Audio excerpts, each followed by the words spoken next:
सगळे मिळून भगवंताला प्रणाम करू।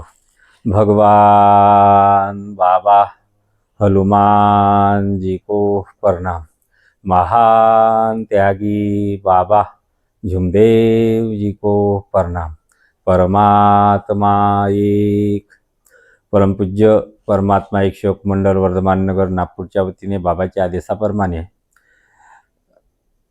कार्यक्रमाला सुरुवात झालेली आहे। या कार्यक्रमामध्ये भगवान बाबा हनुमानजी उपस्थित आहे, यांना माझा प्रणाम।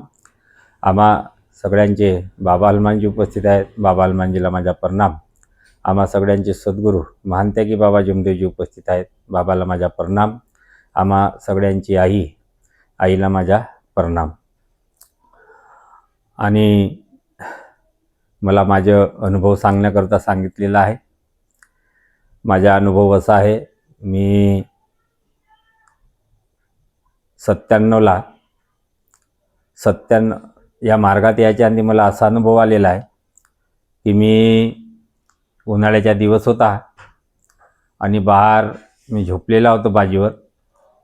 5वा महिना असेल। त्या महिन्यामध्ये अशी घटना घडली का बाजूलाच एक घर आहे माझ्या, त्या बाजूच्या घरून एक बाई आली आणि त्या बाईच्या अंगावर वस्त्र नसल्यामुळं माझी वय 16 ते 17 वर्षाची होती आणि मला त्या बाईला बघून आनंद वाटला। पण जेव्हा ते बाई माझ्या बाजीजवळ आली त्या टायमात मला त्या बाईला बघून भीती लागली आणि त्या बाई काऱ्या रंगाची होती आणि मी त्या बाजीच्या बाजीवर भेऊ लागलो। मोठ्या मोठ्याने आवाज मारू लागलो का आई मले वाचव, आई मले वाचव, आई मले वाचव। माझी आईसुद्धा मला वाचवण्याकरता धावली नाही। माझ्या वडिलाला आवाज मारली, दादा मले वाचव, दादा मले वाचव। माझे वडीलही सुद्धा मला वाचवण्याकरता धावले नाही। आणि ज्या देवांना मी मानत होतो ते देव हनुमानजी मला वाचवा, बजरंगबली मला वाचवा, ते हनुमानजीसुद्धा मला वाचवण्याकरता धावले नाही। बजरंगबलीसुद्धा मला वाचवण्याकरता धावले नाही। दुर्गादेवीचं नाव घेतला ते दुर्गादेवीसुद्धा मला वाचवण्याकरता धावली नाही। त्या समयी मला एक कंटीरामजी बावनकर राहणार मोखडी आश्रमाच्या पाठीमागून मोखडी या गावचे राहणारे ते बाबाचे सेवक होते। ते बाबाचे सेवक माझे मावसाजी होते आणि जेव्हा मी त्यांच्याकडे जात होतो तेव्हा ते मला अशा पद्धतीनं सांगायचे का बाबा असे आहेत, बाबा तसे आहेत। बाबाला काही सांगितलं त्या गोष्टी पूर्ण होत्यात, बाबा धावतात। दुःख जर आले तर तुम्ही जर म्हटलं तर बाबा धावून येतात। ते त्यांचे जेवाच्या वक्ती जे शब्द ते मला सांगायचे, त्यांच्याकडे पाहूनपणात जायचे, ते शब्द माझ्या लक्षात आले त्या समयी। आणि मला वाटलं बा मी तर सगळ्या देवाला हाक मारली होती, आईला हाक मारली होती, वडिलाला हाक मारली होती, हनुमानजीला हाक मारलं होतं, बजरंगबलीला हाक मारलं होतं, दुर्गादेवीला हाक मारली होती, ते माझ्याकरता वाचवण्याकरता धावले नाही। पण जेव्हा त्या सेवकाची मला त्या समयी मला आठवण आली आणि आठवण येताच माझ्या मुखातून ते शब्द निघाले का बाबा हनुमानजी मला वाचवा, तुमचा विश्वास बसणार नाही। जे तत्वाच्या फोटोमध्ये जे सावली असते काळ्या रंगाची, त्या तत्वाच्या फोटोतली सावली माझ्या पाठीमागून रो रो करत आली आणि माझ्या उरावर जे बाई बसली होती ते बाई नव्हती, एक भूतीन म्हणा त्या एक देवता म्हणा त्या प्रकारची ते बाई होती। आणि जे सावली रो रो करत आली बाबा हनुमानजी वाचवा शब्द म्हणताच ते सावली माझ्या पाठीमागून आली। मी माझ्या दरवाजाच्या समोरच बाज होती आणि ते बाई माझ्या उरावर भूतीन बसलेली होती। तिला एका गद्याने त्या सावलीने माझ्या अंगावरून पाडलं। समोरच गडर आहे, त्या गडरावरून एका गद्यात ते बाई माझ्या अंगावरून त्या गडरावर जाऊन पडली। अरे बापरे म्हटलं, मी म्हणलो ह्या मार्गाचा सेवक नाही, हा धर्म स्वीकारला नाही, निवड नाव घेताना एवढी मोठी कृपा माझ्यासारख्या मुलाकरता, माझ्यासारख्या माणसाकरता मला वाचवण्याकरता धावली बा। आणि त्याच वेळी मी असं निश्चय केलं आणि असा निश्चय केला का माझे लग्न झाल्यानंतर मी हा मानव धर्म स्वीकारील, असं मी त्याच समयी हे निश्चय केलं। आणि भगवंतानी माझ्या 4 वर्षानंतर मला लग्नाचा योग आला। माझी त्या टायमात 16 ते 17 वर्षाची वय होती आणि त्याच्यानंतर 4 वर्षानंतर मला लग्नाचा योग आला। 20व्या वर्षी माझे लग्न झालं। 97 मध्ये माझे लग्न झालं आणि लग्न झाल्याच्या नंतर मी त्या गोष्टी विसरून गेलो का मी हा मानव धर्म लग्न झाल्यानंतर घेईन। हा शब्द होऊ शकते माझ्या भगवंतानं पकडलेला असेल, तर हा शब्द माझ्या भगवंतानं पकडला असेल असं मला वाटलं आणि माझ्यावर काही समस्या निर्माण झाल्या। आणि अशी घटना घडली की मी रातच्यानं खूप प्रकाराची दारू पेली आणि दारू पिऊन मी माझ्या घरी आलो आणि त्या रात्री अशी घटना घडली माझ्याबरोबर का मी माझ्या पत्नीला जे काही मारपीट करायची होती, अपशब्दात बोलायचं होतं, ज्या काही त्या दारूच्या नशात गोष्टी करायच्या होत्या त्या सगळ्या मी केल्या आणि माझ्या अंगावर मी स्वतःच मातीचे तेल टाकलं आणि माचीची डब्बी घेतली आणि स्वतःला जाळण्याचा मी प्रयत्न केला. आणि माझी पत्नी म्हणे हे काय करून राहिले बा? तर ते त्या समयी त्या रात्री माझ्या पत्नीनं माझ्या हातातली माचीस हिसकली आणि ते घराच्या बाहेर पळाली. तो समय टळला, जो वेळ होती तो समय होता, कोणत्या कर्माचा भोग होता ते मला ठाऊक नाही. आणि माझी पत्नी त्या समय घरातून माचीची डब्बी घेऊन पळाली आणि तो वेळ निघून गेला आणि सकाळ झाली. आणि सकाळ झाल्याच्या नंतर मला असं वाटलं का मी का तसं करत होतो. मी लहानपणापासून तर 20 वर्षाचा झालो, आजपर्यंत माझ्या मनामध्ये असा विचार आला नाही बा. आणि मी आज माझे लग्न झालं आणि माझ्या लग्नाला नुकतेच 2 महिन्याच्या जेवढे झाले असतील असं मला वाटते. 2 महिन्याच्या जेवढ्याच्या ह्या गोष्टी असतील लग्न झाल्यानंतर. आणि मला असं वाटलं का बा मी असं आजपर्यंत केलं नाही, एवढा मोठा झालो 20 वर्षांना, आज का मी स्वतःला जारण्याचा प्रयत्न केला लग्न झाल्यानंतर. म्हणून म्हटलो नाही, आपल्याला बाबाचा खूप मोठा अनुभव आहे, आपल्यासाठी बाबा धावून आले होते त्या समयी आणि आपण बोललेलो होतं का हा मानव धर्म स्वीकारायचा आहे. आधी ते गोष्ट माझ्या लक्षात आली आणि ते गोष्ट माझ्या लक्षात येत्यावर मी सकाळी उठलं, पत्नीला लागीन काही म्हटलं नाही. सगळ्यात प्रथम कोसराम काकाजी आहे तिथं भजनवाले, त्यांच्या निवासस्थानी गेलो. काकाजी आहेत का म्हणे नाही, काकाजी बाहेर गेले आहेत. धकाजीचे येतं गेलो, धकातेजी बी घरी नव्हते. त्याच्यानंतर वैद्य साहेब होते माझ्या वस्तीत, जे बाबाचे सेवक होते. मी सकाळी उठलो, आंघोळ केली आणि यांच्या घरी गेलो. कशा करता का मला बा मार्ग स्वीकारायचा आहे, तुम्ही मला घेऊन चला. हे कोणीच मला मिळाले नाही. तर मी आधी सतनामीनगरला राहत होतो, तर सतनामीनगरला गजाननजी निरासे, राजभाऊ निरासेचे मोठे भाऊ, मी त्यांच्याकडे गेलो. त्यांच्याकडे गेल्यानंतर ते घरीच भेटले. म्हणे काऊन रे डोबा म्हणे. म्हणलो काही नाही, म्हणलो मला मार्ग स्वीकारायचा आहे, तुम्ही मला घेऊन चला कुठं. तर म्हणे ठीक आहे म्हणे, आपले चांदेकर बाबाजी म्हणे येतच ठिजावरच राहते म्हणे, सतनामनगरात चौकात त्यांची लाकडाची दलाली होती. आणि मी त्यांच्याकडे गेलो आणि त्यांनी मला पायताबरोबर गजानन निरासेने मला चांदेकर बाबाजीकर घेऊन गेले आणि त्यांनी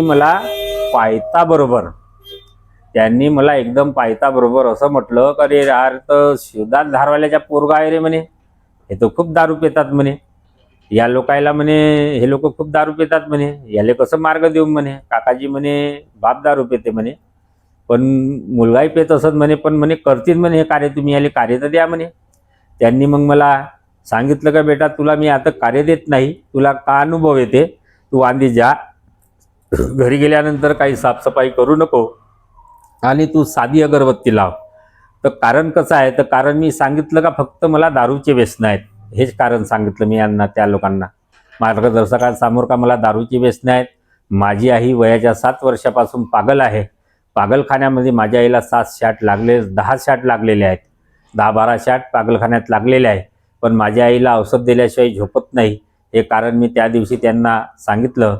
आणि त्यांनी सांगितलं का 7 दिवस तू साधी अगरबत्ती लाव, कोणत्याही प्रकारची सफाई करू नको, आणि काय अनुभव येते ते मला येऊन 7 दिवसानंतर सांग. आणि मी त्यांनी सांगितल्याप्रमाणे तसंच केलं. माझे वडील म्हणे मी मानव धर्म स्वीकारत नाही म्हणे बेटा, म्हणे माझे जीवन झालं तू पाय म्हणे. माझे वडिलांनी घर सोडलं, हे घर सोडून गेले. आणि ते घर सोडून गेल्यानंतर मी 7 दिवस माझी पत्नी, माझी आई आणि मी, माझी आई तर पागल होती, तिला काही समजत नव्हतं, अंगावर सुद्धा लुगडं ठेवत नव्हती, अशी माझी आई खूप पागल होती. आणि जेव्हा मी बाबाची माझ्या घरी निवासस्थानी अगरबत्ती लावली, त्या समयी मी बघितलं, 1 दिवस झाला, 2 दिवस झाले, माझी आई संध्याकाळी झोपण्याला सुरुवात झाली. ज्या बाईला मी दवाखान्यातल्या झोपेच्या गोळ्या देऊनही माझी आई झोपत नव्हती, पण त्याच्यानंतर अशी घटना झाली का माझी आई झोपू लागली. तो माझा अनुभव मी 7 दिवस झाल्यानंतर नामदेवरावजी चांदेकर कोसरामजीला घेऊन गेलो. मग त्याच्यानंतर माझ्या वस्तीतून का म्हणे तुझ्या वस्तीतला एक व्यक्ती घेऊन यायचे म्हणे 7 मध्ये म्हणे, जे सेवक आहेत तुझ्या वस्तीत जुनीवाले. तर मी कोसराम काकाजीला जे 7 दिवसाची अगरबत्ती लावली, 7 दिवसानंतर त्यांच्या निवासस्थानी गेलो, तर कोसराम काकाजीला घेऊन गेलो. आणि कोसराम काकाजीला घेऊन गेल्याच्यानंतर मी त्यांना सांगितलं का काकाजी मला अशा प्रकारचे अनुभव आढळलेला आहे का माझी आई 10-12 शॉट लागलेली होती, तिला बिगर औषधीशिवाय माझी आई झोपत नव्हती. पण आम्ही जेव्हा ते साधे कार्य तुम्ही सांगितल्याप्रमाणे आम्ही जे 7 दिवस केले, त्याच्यात माझी आई झोपली चांगली अवस्थेत. तर ठीक आहे म्हणे, तर आता म्हणे तुम्ही घराची सफाई करा. मी घराची सफाई केली आणि सफाई करताना भरपूरशा अशा चुका राहून गेल्या. का आम्ही जे नियमावली जे आम्हाला मिळाली त्या नियमावलीवर आमचे काही लक्ष नाही. त्यांनी सांगितलं, आम्ही घरी आलो, जे काही होते जसे देवरे असतात, गोटे सेंदूर लावलेले गोटे दगड जे काही असतात ते सगळं काही आम्ही साफसफाई करून त्याने जेवढं जमलं आम्हाला तेवढं काढलं आणि बाकीचं ठेवून दिलं. अशा प्रकारे आम्हाला कार्य मिळाले. 97ला 8व्या महिन्याला 97मध्ये 8व्या महिन्यात मला कार्य मिळाले. नामदेवरावजी चांदेकर हे माझे मार्गदर्शक. मला त्यांच्याकडून कार्य मिळाले. माझ्या कार्यप्रणालीला सुरुवात झाली. मला 7चे कार्य मिळाले, 11चे कार्य मिळाले, 21चे कार्य मिळाले, साधे 42चे कार्य मिळाले. असं करता करता करता कधी माझ्या घरात चांगलं व्यवस्थित राहायचं, कधी कसं राहायचं. आणि आमच्या इथं जे दुःख होते ते पूर्णपणे कधी चांगलं राहायचे आणि काही दिवसानंतर पुण्याहून जशान तशा पद्धती व्हायचे. आम्हाला काही समजले नाही. आम्ही जीवन जगताना जगतच होतो, कार्य करत जायचे. जसं जीवन जगतो तसं जगत होतं. आम्हाला एवढंच मालूम होतं या मार्गामध्ये दारू, सट्टा, जुवा, लॅटरीपटा, चोर, कोंबड्याची काती, चोरी करणे, खोटे बोलणे, रागाने बंद करणे, स्त्रियांनी मुलांना पती देवाला वाईट शब्दात बोलू नये, याशिवाय मानवी जीवन खाली आणणारे कोणते वाईट व्यसन बंद करणे, हा प्रकार सगळा बंद होता. आणि काही दिवसानंतर अशी घटना झाली की माझ्या घरामध्ये. नाही, मी 5 वर्षानंतर मला माझ्या मार्गदर्शकाने, बापू म्हणे तुला 5 वर्ष झाले म्हणे, आता तुम्हाला जास्त दिवस साध्या कार्यात राहता येत नाही म्हणे. आणि त्यांच्या म्हणण्याप्रमाणे आम्हाला 5 वर्षांनी त्यागाचे कार्य मिळाले. त्यागाचे कार्य केले आम्ही. त्यागाच्या कार्यामध्ये जे ब्रह्मचारी व्रत म्हणतात ते माझ्यानं पालन झालं नाही. आणि त्या ब्रह्मचारी व्रत माझ्यानं पालन झाल्यामुळे ते मी सांगितलं नाही माझ्या मार्गदर्शकाला. किचन रूममध्ये मी माझ्या पत्नीला हात लावला. माझ्या पत्नीनं म्हटलं का तू मार्गदर्शकाकडे जा आणि त्यांना सांगा आणि त्याच्यानंतर काय सामोरते पहा, आता काही करायचं नाही. त्यांनी या पद्धतीनं माझ्या पत्नीनं मला रागावली. मी तेथून घराच्या बाहेर निघालो आणि मी ते काही माझ्या मार्गदर्शकाला सांगितलं नाही का मी असं काही केलं नाही, फक्त हात लावला, मी काही केलं नाही. पण काही दिवसानंतर अशी घटना घडली, माझे त्यागाचे कार्य झाले, हवन कार्यक्रम झाले. आणि मी ज्या दिवशी हा मानवधर्म स्वीकारलेला होता, मला रक्ताची मुर्याद होती वयाच्या 12 वर्षापासून. रक्ताची मुर्याद मला वयाच्या 12 वर्षापासून होती. आणि मी या कार्यात आलो होतो तेव्हापासून माझी 5 वर्षापर्यंत मला मुर्याद उमारलेली नव्हती. मी माझ्या मार्गदर्शकाला सांगितले नाही तर का मला मुर्यादची बिमारी आहे बा. तरी माझी 5 वर्षानंतर जे मला त्याग मिळाला, त्यागाचे माझे हवन झालं. जेव्हा हवन होते त्यागाचे सोडून, दुसऱ्या हवनामध्ये त्याच दिवशी रात्रीला त्या सकाळी हवन झाल्यानंतर दुसऱ्याच दिवशी मला रक्ताची मुर्याद पुण्याहून उमरली. जे मुर्याद भगवंतान 5 वर्ष माझी सुधारवली, ते त्यागाचे कार्य ब्रह्मचारी व्रत मी तोडल्यामुळं, वासना निर्माण केल्यामुळं माझ्यावर पुण्याहून मुर्यादीचे दुःख आले, पुण्याहून. आणि ते मला काही समजलं नाही. औषध उपचार करणे, दवाखाने, हा जीवन चालत राहिला. आणि 2008मध्ये माझ्या घरी एक मोठी घटना झाली. मी 97चा सेवक आहे. माझा सेवक नंबर आहे 10,994. आणि 2008मध्ये माझ्या घरी माझ्या वडिलाला कॅन्सर हे बिमारी झाली. आणि कॅन्सर हे बिमारी झाली. आम्ही डॉक्टरी उपचार केले आणि डॉक्टरी उपचार केल्याच्यानंतर त्यांना मेडिकलमध्ये ॲडमिट केलं. मार्गदर्शकाच्या कानावर टाकलं. मार्गदर्शकाचे आम्हाला कार्य दिले आणि ते कार्य आमचे 11 दिवसाचे चालू असताना माझे वडील त्या कार्यामध्ये मरण पावले, भगवंतात विलीन झाले. आणि भगवंतात विलीन झाल्याच्या नंतर अशी पद्धतीची माझ्या घरात घटना झाली. आमच्या इथं 3रा दिवस झाला, 14 झाली, कार्यक्रम झाले. आणि 15, 18, 20 दिवस झाल्याच्या नंतर माझा जो मोठा मुलगा होता अक्षय सहारे, त्या अक्षय सहारेला, माझ्या मोठ्या मुलाला माझे वडील दिसाचे. आणि तो दिसाचे म्हणून त्याला समजत होतं आजोबा मरण पावले. तर माझ्या पत्नीला माझा जो मुलगा आहे तो आपल्या आईला सांगायचा का आई बाबाजी माझ्याबरोबर बाजीवर झोपतात.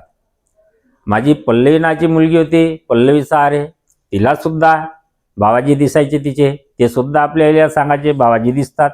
माझी पत्नी मला सांगायची. मला असं वाटायचं हे बा आताच माझे वडील मरण पावले, तोच ते मनामध्ये भावना येतात असं मला वाटायचं. पण ते गोष्ट तशी नव्हती. तो खेळ भगवंताचा वेगळाच होता. काहीतरी परमेश्वराला माझ्या कुटुंबात घडवायचं होतं. आणि असं झाल्याच्या नंतर एक दिवस माझ्या पत्नीला दिसले. माझी पत्नी म्हणे हे पोरं जे सांगतात हे खरी गोष्ट आहे म्हणे, मला मामाजी दिसले म्हणे जिन्यापाशी म्हणे. मी म्हणलो होऊ शकते बा. आणि काही दिवसानंतर, त्या 2-4-5 दिवसाच्या नंतर माझे वडील मला माझ्याच घरी दिसले, शिडीपाशी उभे. माझे मी असा लेटलेला होतो आणि माझे वडील असे उभे दिसले. अरे बापरे, मला तर आधी खूप भेव लागला. मेलेला व्यक्ती दिसणं याने हे बरोबर नाही बा.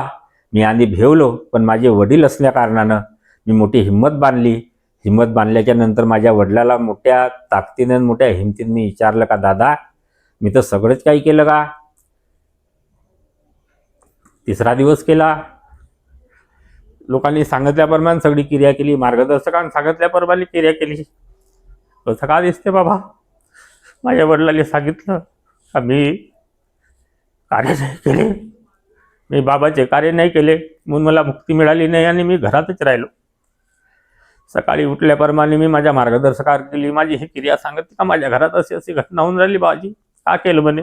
मी काही केलं नाही, मी असंच सांगायच्या.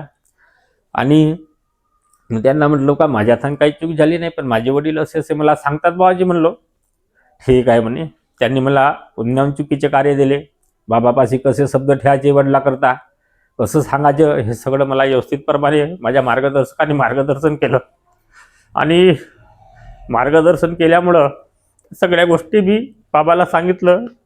बाबांनी काही दिवसात माझ्या वडिलाला पदरी धरलं आणि त्या दिवसापासून आताच्या वेळेपर्यंत माझे वडील कधीच माझ्या मुलाला नाही दिसले, माझ्या पत्नीला नाही दिसले, मला नाही दिसले. पण माझ्या घरी ते घटना झाली कॅन्सरची 2008 मध्ये हा प्रकरण घडला. आणि हे प्रकरण घडल्याच्या नंतर अशी घटना घडली माझ्या इथं की मला डॉक्टर लोकांनी 2009 मध्ये कॅन्सर सांगितला. मी औषध उपचाराला सुरुवात केली. औषधी या डॉक्टर कर, त्या डॉक्टर कर, doctor Shivare, doctor ठवकर, doctor Bondre, या सगळ्याकर माझं जाणं सुरू झालं. आणि यांना हे लोक जे ज्या रिपोर्टा करायच्या त्या रिपोर्टा मी काढायच्या. आणि मला प्रकरण असं होतं का संध्याकाळ झाली का माझ्या शरीरामध्ये असे तुरतुर तुरतुर जंतू चालल्याने लागायचे आणि माझ्या अंगात खूप दुखणं भरायचे. आणि माझ्या दोन्ही साईडला आपल्याने जेवता जेवता म्हणा का झोपून राहताना म्हणा असे मोठाले गलवे यायचे. असं का होते बा? डॉक्टरने उपचार केला.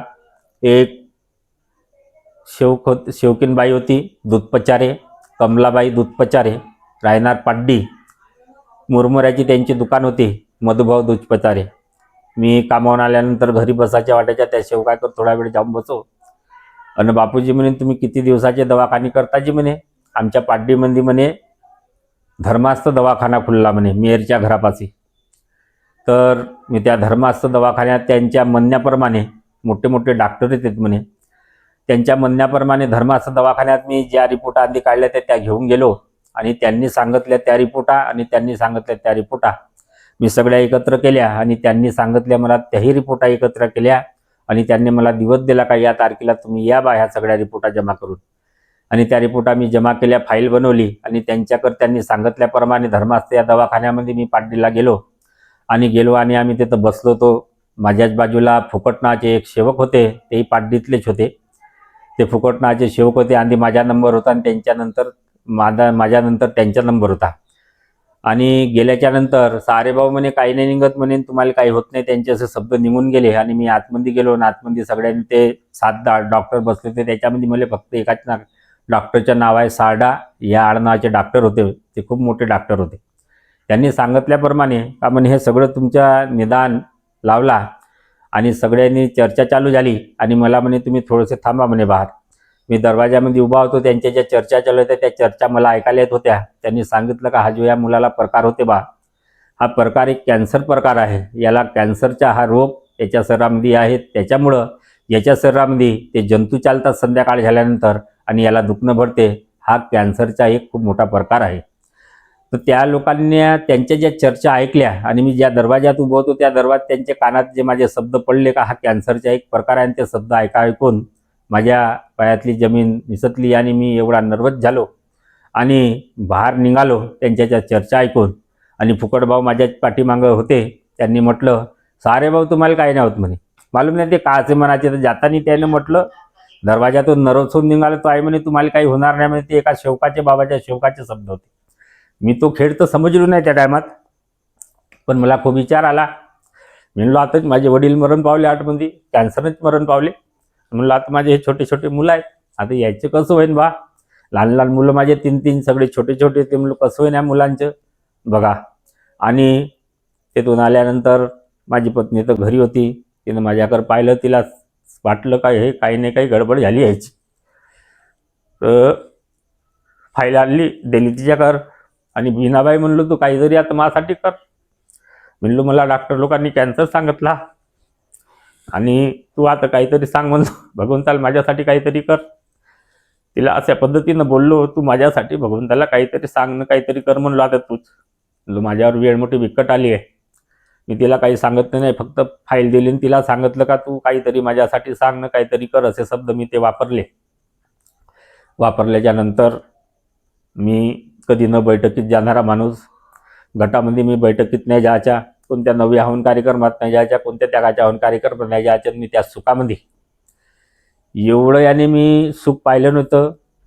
आई पागल असल्यामुळं अशी परिस्थिती होती लहानपणी. सुख कशाला म्हणतात ह्या मी जीवनात कधीच नव्हतं पाहिलं. आणि ज्या टायमात ह्या बाबाच्या मार्गात आलो, पैसा कशाला म्हणतात, पैसाही पाहायला मिळालं, सुखही पाहायला मिळालं आणि सुखाचं खाणी मिळालं. तर त्या सुखामध्ये सुट्टीच्या दिवशी बुधवार राजा 2-3 किलो मटण घरी आणायचं बुधवाऱ्या दिवशी आणि सकाळीच मटण आणायचं. अरुणजी लालोकर यांच्या दुकानामधून सकाळीच जाऊन मटण आणायचं आणि ते मला म्हणायचे काय एवढं सारं मटण तू कशा करता नेते, तुझ्या काही धाबा आहे का, तुझ्या काही काय नाही. काकाजी म्हणलं आम्ही हे मटण आम्हीच खातो. माझ्या घरी याची माझे वडील आहे, पत्नी आहे, मुलं आहे. मी एकटाच 2 किलो मटण त्या सुखामध्ये खायचं.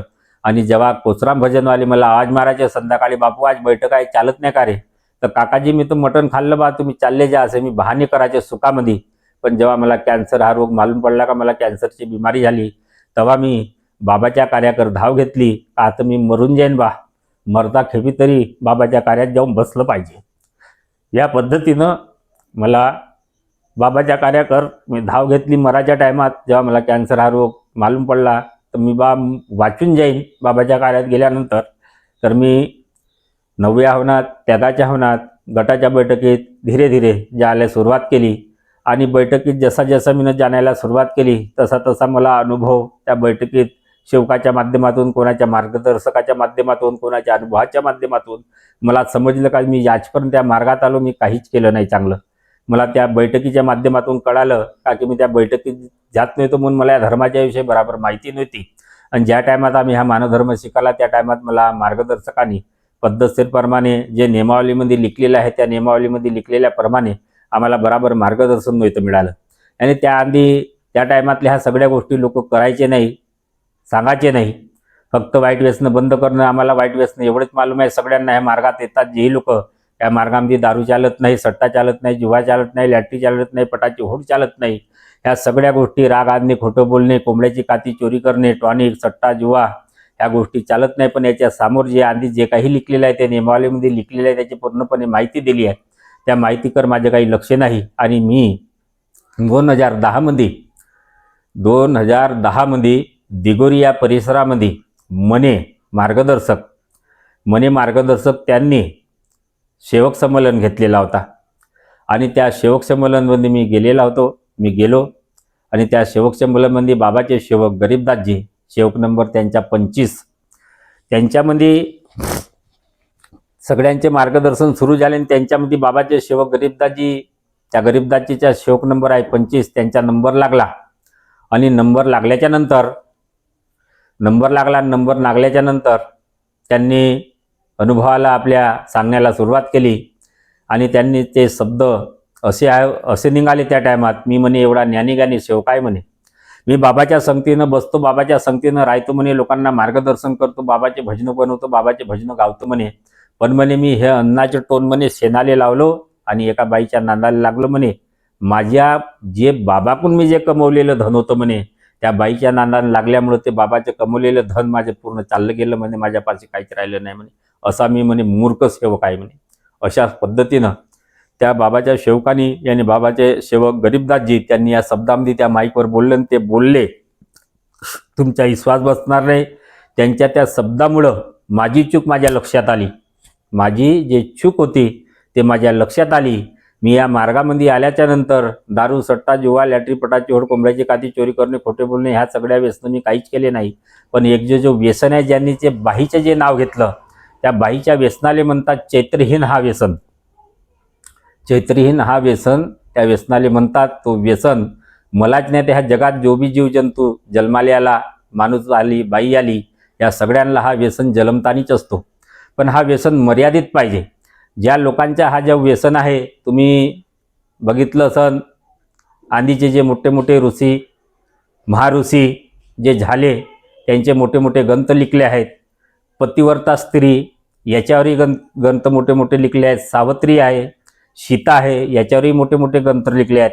ह्या ज्या बाया आहेत जिनं येमाकून आपला पती आणला, ते सुद्धा ज्या ज्या लोकांनी या जन्माले आले, जेही लोक या जन्मात आले, मानव जन्म ज्या ज्या लोकांनी घेतला आणि ज्यांनी मर्यादा तोडून जे कार्य केले, त्यांचा नाशच झालेला आहे.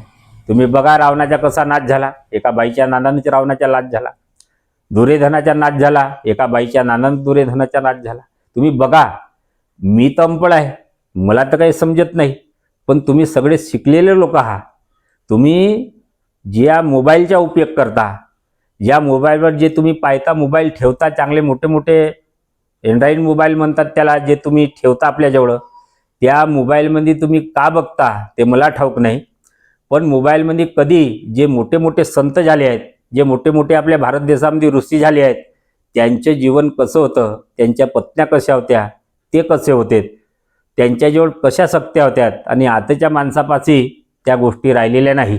आताचा माणूस, बाबांनी जो एक शब्द वापरलेला आहे त्या मार्गदर्शनामध्ये तुम्ही ऐका, यूट्यूबवर बाबाचे संपूर्ण मार्गदर्शन आहेत. बाबांनी सांगितलं आहे हा देश नासून गेला आहे म्हणे, आणि ह्या देशातले लोकसुद्धा नासून गेले म्हणे.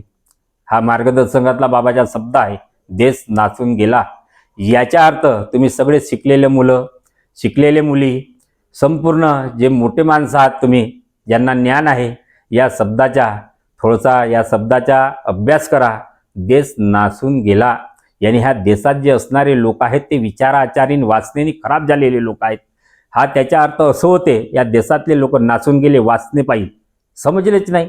चैत्रीहीनाचा अर्थ जे नियमावलीमध्ये लिखलेला आहे, तुमचा विश्वास बसणार नाही, ते माझ्या संग खरं झालं आहे. नियमावलीमध्ये बाकायदा लिखलेला आहे का या मार्गात जे येणारे सेवक आहेत किंवा सेविका आहे, ते जर चैत्रहीन माणूस असेल किंवा चैत्रहीन बाई असेल, तर त्या माणसाने हा मानवधर्म स्वीकारू नये.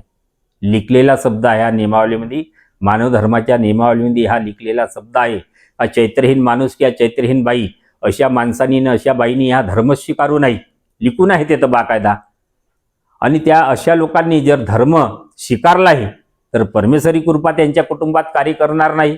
हा माझा अनुभव आहे. माझ्या कुटुंबात परमेश्वरी कृपेनं कार्य केले नाही, हे मी तुम्हाला काय सांगतो, हे तुम्ही समजा या गोष्टीला. हा जो व्यसन आहे याला कोणी सांगत नाही, मी सुद्धा सांगितलेला नव्हता. आणि मला हे 2010 मध्ये गरीबदासजीच्या माध्यमातून ह्या व्यसनाची मला माहिती मिळाली. आणि मी त्या सेवक संमेलनमधून जेव्हा आलो, तर माझ्या पत्नीला मीनाबाई सहारे, तिला म्हटलं का बाई मीना, नियमावली तर काय थोडा वाचतं, अशा न अशा प्रकार मी ऐकून आलो, हे खरं आहे का बा. तिनं जेव्हा नियमावली खोलली तर तो विषय, माझ्या इथं जे नियमावली आहे, जुनी नियमावली आहे, त्या टायमात टाकळीकर साहेब अध्यक्ष होते, त्या टायमातली माझ्याकडे नियमावली आहे. त्या नियमावलीमध्ये 10 नंबरमध्ये माणसा करता आहे, चैत्रीहीन माणसा करता, आणि 15 का 20 नंबरवर बाया करता आहे. बंधन माणसालाही त्याच्या बंधन दिले आणि बायालाही बंधनं दिले आहेत. तुम्ही वाचून बघा नियमावली. आता नवीन नियमावली आहेत. माझ्याकडे 97ची नियमावली आहे, त्याच्यामध्ये लिखलेलं आहे चैत्रीहीन माणूस असेल त्या चैत्रीहीन बाई असेल, अशा माणसांनी अशा बाईनं हा धर्म स्वीकारू नये. चैत्रीहीन माणसे आणि चैत्रीहीन बाई ह्या तुम्हाला नाव जो चैत्रहीन आणि चैत्रीहीन बाई हे जे तुम्हाला नाव वाटते, याचा अर्थ असं होते का ज्या बाईचे पती असताना जे बाई परास पुरुषाबरोबर प्रेम संबंध करते, ज्या माणसाचे पत्नी असताना जो परास स्त्रीबरोबर प्रेम संबंध ठेवते, त्या माणसाला चैत्रहीन, आणि त्या बाईला चैत्रहीन बाई, आणि त्या माणसाला चैत्रहीन माणूस म्हणतात. याचा अर्थ असं होते. आता तुम्ही विचार करा बाबा, मी तंपुड माणूस आहे, जे मला समजले मी तुम्हाला सांगतो. जशा पद्धतीने मला अनुभव आला माझ्या कुटुंबामध्ये, माझ्या घरी, मी तशाच पद्धतीने तुमच्या समोर शेअर करून राहिलो. तर तुम्ही पहा, तुम्हाला समजते नाही समजत. पण जेव्हा माझी हे नियमावलीमध्ये हे गोष्ट ऐकली, माझ्याच पत्नीला, ज्या पत्नीच्या समोर मी हे चूक केलेली होती, माझ्या पत्नीला मालूम होतं का यांनी अशाच्या प्रकारे चूक केलेली होती. आणि मी माझ्या पत्नीनं जेव्हा मला बघितलं हे चूक करताना, तर मी माझ्या घरी पत्नीच्या समोर कापलाची ज्योत लावून मी खोटं बोललेला होतो. मी काही केलं नाही. माझी पत्नी समजली, पण बाबा हनुमानजी आणि बाबा समजले नाही.